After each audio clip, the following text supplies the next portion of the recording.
అన్ని పార్టీలకు రైతు, యువత, శ్రామిక విభాగాలు ఉంటే వైసీపీకి మాత్రం గంజాయి బ్యాచ్, బ్లేడ్ బ్యాచ్ వంటి 7 అసాంఘిక కార్యకలాపాలు సాగించే విభాగాలున్నాయని చంద్రబాబు మండిపడ్డారు. గొడ్డలి పార్టీ పట్ల అప్రమత్తంగా ఉండాలని టీడీపీ కార్యకర్తలను అప్రమత్తం చేశారు. గొడ్డలి పార్టీకి అధికారం పోయింది, ప్రతిపక్ష పార్టీ హోదా పోయింది, కానీ అహంకారం మాత్రం అలాగే ఉంది. రాజకీయాల్లో విలువలు ఉండాలి, విలువలు లేని పార్టీ అది. సాధారణంగా ప్రతి ఒక్క రాజకీయ పార్టీకి అనుబంధ సమస్యలు ఉంటాయి, మనకు ఉన్నాయి. రైతు, యువత, మహిళ, దివ్యాంగులు, కార్మికులు ఇలాంటి 18 విభాగాలు మనకున్నాయి. కానీ గొడ్డలి పార్టీకి విభాగాలు ఏంటో తెలుసా అని మిమ్మల్ని అడుగుతున్నా. గంజాయి బ్యాచ్ ఒక విభాగం, బ్లేడ్ బ్యాచ్ మరో విభాగం,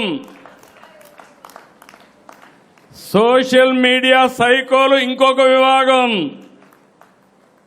ఫేక్ ప్రచారానికి పేటీఎం బ్యాచ్ ఇంకొక విభాగం, హత్య రాజకీయాలకు కిరాయి అంతక బ్యాచ్ ఇంకొక విభాగం, హిందూ దేవాలయాలపైన, హిందూ ధర్మం పైన దాడి చేసేదానికి ఒక విభాగం.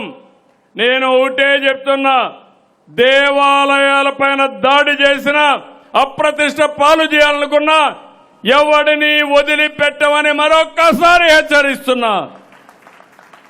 ఇంకొక పక్కన కల్తీ లిక్కర్ మాఫియా ఇంకొక విభాగం. సిగ్గు కూడా లేదు, పేదవాళ్ళ ఆరోగ్యం కూడా లెక్కలేని పార్టీ. ఇలాంటి 7 విభాగాలు పెట్టుకున్న పార్టీ ఈ వైఎస్ఆర్ గొడ్డలి పార్టీ. కాబట్టి మీరందరూ ఈ యొక్క గొడ్డలి పార్టీతో జాగ్రత్తగా ఉండకపోతే కడాన మీకు కూడా గొడ్డలి వేటేనని మీ అందరికీ విజ్ఞప్తి చేస్తున్నా. జాగ్రత్తగా ఉండాలి.